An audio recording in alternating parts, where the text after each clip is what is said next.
Nos encontramos con la doctora Karin Herrera, vicepresidenta electa del Movimiento Semilla. Doctora, muchísimas gracias por estar aquí con nosotros en la redacción de Prensa Libre y felicidades por el triunfo. Muchas gracias por esta invitación a Prensa Libre. Es un gusto acá compartir con los lectores y quienes vean esta entrevista. ¿Cómo han sido estos días después del domingo 20 de agosto? Pues han sido días de recuperar fuerzas, atender medios, entrevistas y empezar a trabajar. ¿Cómo fue que decidió empezar a participar en la política partidaria? Bien, fue pues la primera vez que me involucré en política fue en el 2015, pero en política universitaria. En el 2022, un poco impulsada por la crisis que vive la universidad pública del país, me invita un diputado de Semilla, Román Castellanos, a tomar un café en la Tacita de Plata, platicamos varios temas y al final me plantea que si quiero participar en un proceso de selección de candidata a la vicepresidencia por el Movimiento Semilla.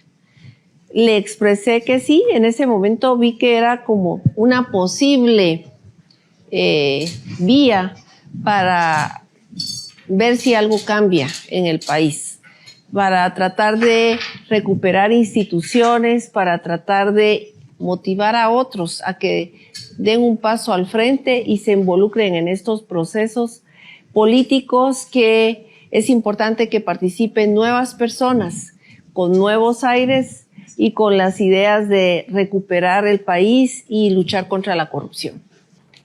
Ahora que ya fue electa vicepresidenta, ¿cuál considera que es su mayor fortaleza, tanto como profesional como ser humano, que le va a servir para ejercer el cargo? Mi determinación. Soy muy determinada, muy comprometida y responsable, muy responsable con las tareas que asumo. Y en ese mismo orden de ideas, ¿cuál considera que es el mayor reto que tiene la vicepresidencia de Guatemala? Bueno, es materializar este plan de gobierno, tomando en cuenta que es importante esa lucha contra la corrupción, ¿verdad? Que es importante ir cerrando ese grifo al 40% que se va a donde no debe irse de dinero público y materializar esto, ¿verdad? Trabajando de manera conjunta con un gabinete que tiene que ser de alto nivel, ¿verdad? Para poder enfrentar este reto. En cuanto a los últimos vicepresidentes, desde Roxana Valdetti hasta ahora Guillermo Castillo, ¿cómo califica la gestión de ellos? Con relación a ellos, puedo decir que se han perdido oportunidades valiosas. Oportunidades valiosas de trabajar por el país. Yo escucho de vicepresidentes anteriores, por ejemplo, el que infundía respeto, Arturo Gerbruger y Eduardo Stein, que tuvo una figura presidencial que obtuvo resultados interesantes, importantes. Pero ellos se perdieron oportunidades, lástima con que en el último periodo que estamos viviendo, no se hizo más público de parte de la vicepresidencia su labor. Era importante que la población conociera. Okay, es decir que cuando usted sea vicepresidenta va a ser más pública toda la gestión. Sí, más puertas abiertas a que se conozca lo que se hace para que la población sepa que se puede trabajar por ellos. Entonces, el papel de un vicepresidente debe ser mucho más abierto con los medios que como lo hemos venido viendo. Tiene que ser abierto para que la población se entere. Es nuestro medio de dar a conocer, ¿verdad?, lo que se hace. Ahora, en esta campaña que participamos con el Movimiento Semilla, nos pudimos dar cuenta que las redes sociales son muy seguidas por los jóvenes. Eso hace clic. Y los jóvenes, que son los que principalmente apoyaron al Movimiento Semilla, además de muchas mujeres y otros guatemaltecos, a través de las redes se fueron enterando de la propuesta y es importante seguir con esta vía para que también se entere de cómo se va avanzando o qué obstáculos se encuentran en ese proceso de avance con el plan de gobierno. En otro orden de ideas, ¿cuál considera que es la ruta segura para asegurar la gobernabilidad desde el Ejecutivo? Una ruta segura, creo que en los momentos actuales no se puede decir que hay una ruta segura. Sí sabemos que es importante unir esfuerzos, ¿verdad? Esto no se puede hacer solo Semilla, se tiene que unir esfuerzos. Desde el momento que fue electo el binomio ya no es binomio del partido Semilla, es binomio de la nación, de la República Guatemalteca.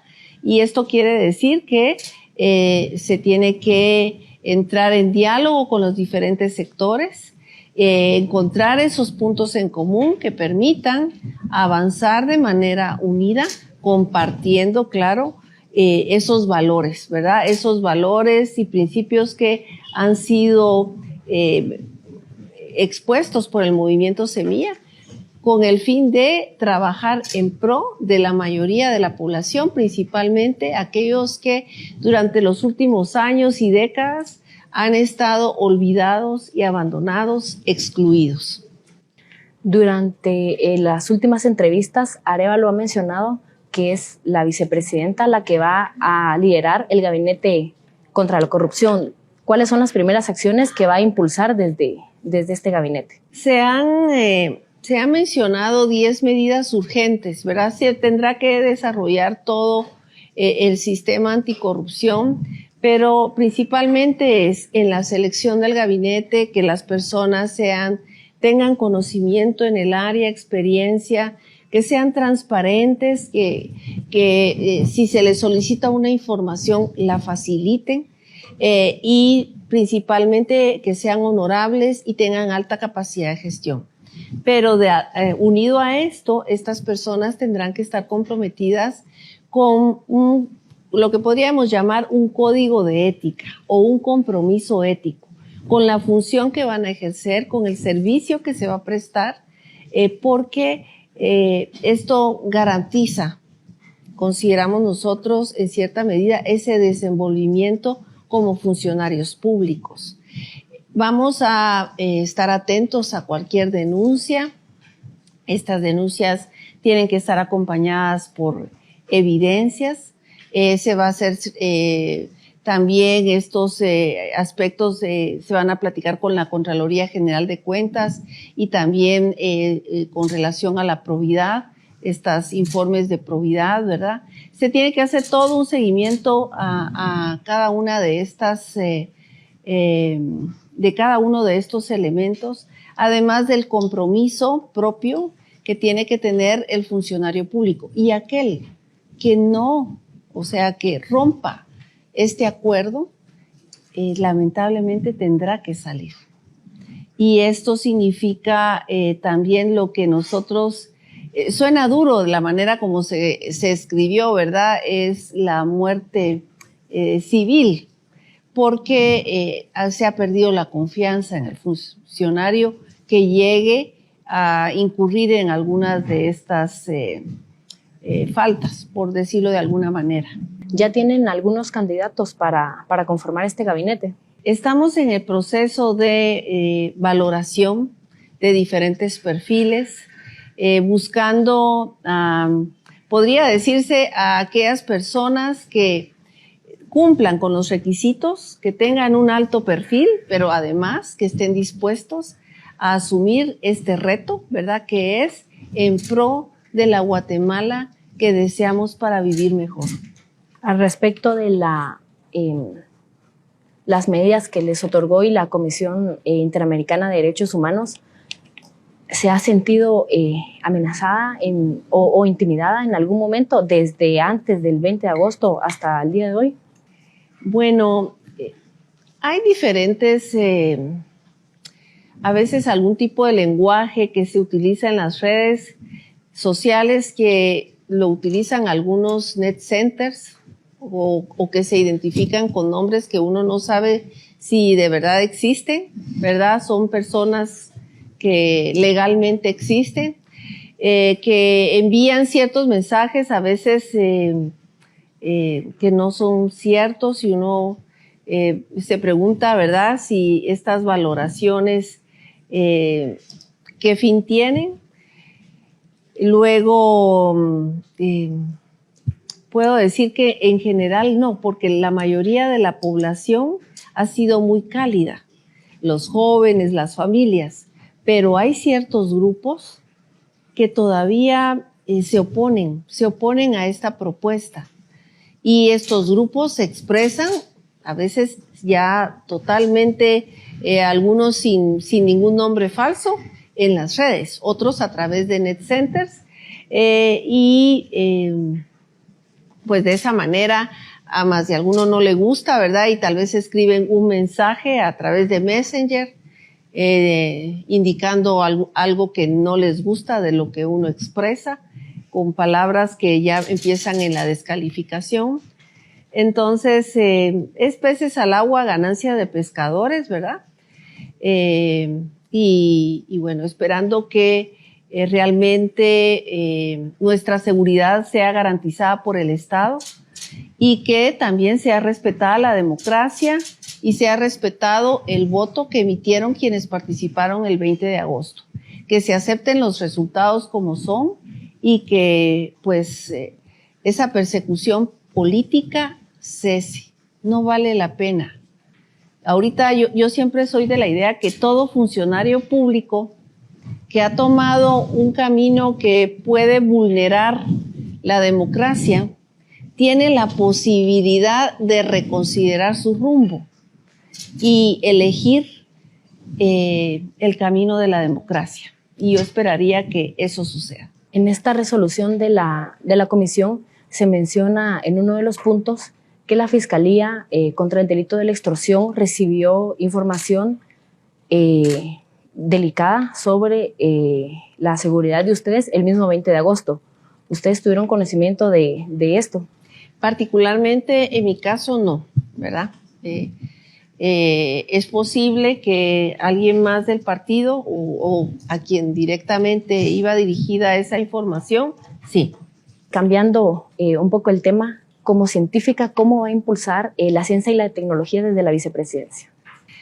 Bien, este es un proyecto, ¿verdad?, que es un sueño para mí y porque realmente me interesa promover la ciencia en las escuelas, en los institutos, de tal manera que se disfrute la matemática, se disfrute la química, porque a veces le tenemos miedo a la matemática sin cursar el curso, ¿verdad? Solo nos dicen la matemática es lo más difícil y pues, sucede como un bloqueo. O la química, por ejemplo, yo cuando entré a la universidad alguien decía, es que el curso de química tal es el más difícil y a eso metía un bloqueo. Y es a través del contacto con estos científicos, buscar que se retribuya con la visita a las escuelas, pero también buscando estos programas que motiven el disfrutar las ciencias. Y además de impulsar estos pequeños proyectos en los que puedan los niños participar de alguna manera y poder tener más jóvenes de las diferentes áreas interesados en yo quiero ser ingeniero y si quieres o yo quiero ser ingeniera y si quiero ser ingeniera no pensar va a ser difícil que yo gane el examen de admisión, sino lo voy a ganar porque lo que está ahí lo pude estudiar. Esto tiene que ir de la mano del Ministerio de Educación, que el Ministerio de Educación no solo tiene que ampliar la cobertura, sino que también que se tiene que mejorar la calidad. No dudo que hay docentes que hacen el mejor de sus esfuerzos, pero sí necesitamos recibir una educación pública en condiciones dignas. Entonces esto tiene que ir de la mano, ¿verdad? Impulsando con otros programas de esta sensibilización y perderle miedo a las ciencias. Muchas veces los jóvenes en muchas regiones del país estudian algunas carreras solo porque es la única opción que les quedó, es lo único en lo que los aceptaron y se Estudia una carrera de la que a veces no consigue empleo, porque fue la única opción que quedó. Y la idea es que puedan soñar si quiere ser astronauta, que lo pueda soñar, pero lo pueda materializar. Claro, acá no hay cómo pueda hacer esos estudios, quizá en el futuro, pero que también pueda acceder a becas que le permitan estudiar eso en el extranjero. Y ¿por qué no regresar al país para impulsar a otros a que estudien más ciencias? La ciencia es el camino para el desarrollo. A través de la ciencia se pueden resolver muchos problemas. La vicepresidencia tiene también a su cargo la CENACYT. ¿Cómo valora el papel que ha tenido esta secretaría hasta ahora? Considero que tiene grandes retos la CENACYT.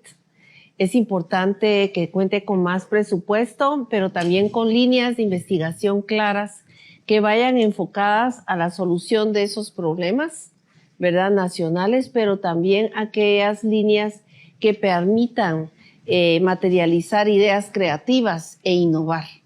Que esto puede ser también un camino para generar más empleo, para generar solución a varias problemáticas que pueda tener el país. En el plan de gobierno Semilla, por ejemplo, se trata de fortalecer el sistema agrícola, el sistema de agricultura familiar y agroecológica a través de esta transferencia y transformación de la tecnología que actualmente hay. Esa es una vía.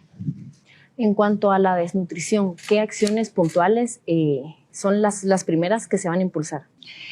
Bueno, es complejo el tema de la desnutrición. ¿Verdad? No es un problema nuevo. Es un problema de desarrollo que necesita que se aborde desde diferentes esferas. Esto quiere decir, necesitamos generación de empleo para que llegue ese dinero a los bolsillos, para que las personas puedan comprar alimentos. Aquí viene otro reto. Muchas veces es barato comprar una bolsita de alguna comida en la tienda o alguna botellita de alguna bebida con alto contenido de azúcar, pero eso no es sano, ¿verdad? Un niño con desnutrición necesita alimentación sana, necesita vegetales, frutas, legumbres, necesita, ¿por qué no?, pollo, ¿verdad?, etcétera, proteína. Y entonces también esto viene de la mano de una promoción, de un programa de capacitación, sensibilización a las familias que viven esta problemática sobre la importancia de la alimentación sana. Si tengo agua apta para consumo humano, tengo una bebida con alto contenido de azúcar, optar por el agua, ¿verdad?, porque va a ser más sano para este niño. Al mismo tiempo de esto, tenemos que trabajar con promover el acceso a vivienda digna, vivienda con piso cementado, paredes con revocado, para que puedan vivir estas familias en dignidad. No digo grandes viviendas pequeñitas, pero que puedan vivir con dignidad, con agua apta para consumo humano, que tengan acceso a la electricidad, porque todavía hay un porcentaje de población guatemalteca que no cuenta con electricidad, que tengan acceso a alcantarillado, ¿verdad?, para que esto contribuya al mismo tiempo al saneamiento ambiental. Son grandes retos porque hay grandes brechas, pero en estos 4 años, pues no tenemos una varita mágica, ¿verdad?, para con la varita mágica o con un pegamento resolver todo o pegar todas las piezas que han quedado destruidas, pero sí tenemos el compromiso y la voluntad para dejar esas bases que permitan que la población vea que sí es posible invertir en la población los fondos públicos y que se puede avanzar paso a paso en ese camino hacia el desarrollo integral de la mayoría. ¿Cuáles pueden ser entonces los primeros resultados que vamos a ver en este tema de la desnutrición a corto plazo? A corto plazo no puedo asegurar que vamos a tener un resultado, ¿verdad?, porque de la noche a la mañana no podemos borrar este problema que es de décadas, pero sí vamos a ir avanzando, ¿verdad? Vamos a ir avanzando en cada una de estas propuestas y esperamos por lo menos en el primer año ya que se vea estas posibilidades de generación de empleo, que se vea este camino hacia que tengan las familias más acceso a agua potable o agua apta para consumo humano, porque en pleno siglo XXI, a pesar de los objetivos del milenio que debieron cubrirse o cumplirse en el año 2000, seguimos con un porcentaje de población que aún no cuenta con agua apta para consumo humano, y algunos niños con desnutrición mueren, ¿verdad? Mueren por una diarrea, no necesariamente por la desnutrición, ¿verdad? Porque su sistema inmunológico está muy debilitado. Entonces se van a ver algunos cambios, pero no puedo borrar de la noche a la mañana el problema. Y a manera de conclusión, ¿cuáles pueden ser los primeros resultados que la ciudadanía va a poder ver, digamos, en los primeros 100 días desde la vicepresidencia? En los primeros 100 días, como lo expresamos, se van a ver muchos planes, cronogramas de trabajo, ¿verdad? Por ejemplo, el plan para la atención digna de los retornados, ¿verdad? Los adultos retornados y de los niños retornados, que es algo muy doloroso, ¿verdad? Esta semana hemos leído sobre la muerte de una niña, ¿verdad? Que se fue, ¿verdad?, a residir a Estados Unidos con su papá y lamentablemente víctima de esa violencia a la cual no es ajena en el otro país, y por otro guatemalteco, ¿verdad?, pues pierde la vida. Pero hay niños que regresan con vida, y estos niños tienen que ser atendidos con dignidad por las diferentes instituciones del Estado. Si necesitan atención en salud, darla, reincorporarlos al sistema educativo. Que el anhelo no sea avanzar hasta donde puedan para luego irse en el sistema educativo, porque aquí ya no hay esperanza de poder estudiar más. Entonces, por eso también la propuesta está en ese sentido, ¿verdad?, de que sean atendidos con dignidad y que puedan ver que hay una posibilidad de poder seguir en el país. También el plan para la atención a las víctimas de violencia, ¿verdad?, contra la mujer. Vamos a tener también el plan para los centros de cuidado infantil, que esto va a ser muy de la SOCEP, ¿verdad?, porque hay ahí una serie de funciones que se traslapan, ¿verdad?, entre la vicepresidencia y la SOCEP y otras entidades de la presidencia. Entonces ahí tenemos todavía que definir los caminos, ¿verdad?, que se puedan seguir. Y también vamos a tener ya este programa, por lo menos en líneas muy generales, de qué se va a hacer para más niñas en la ciencia, qué se va a hacer en la priorización de estas líneas de investigación, ¿verdad?, o para que puedan acceder los investigadores a través de equipos multidisciplinarios a los proyectos, ¿verdad?, financiados por la CENACIT. ¿Cómo es su relación con la doctora Lucrecia Peinado, esposa de Arévalo, ya que menciona que en algunas acciones se traslapan y tienen que coordinar?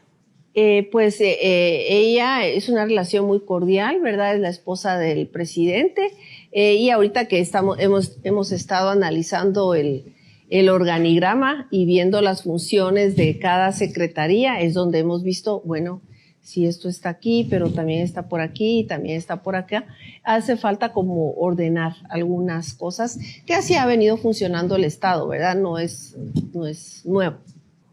Pues nuevamente, doctora, muchísimas gracias por el tiempo para esta entrevista. Y igual nuevamente felicidades.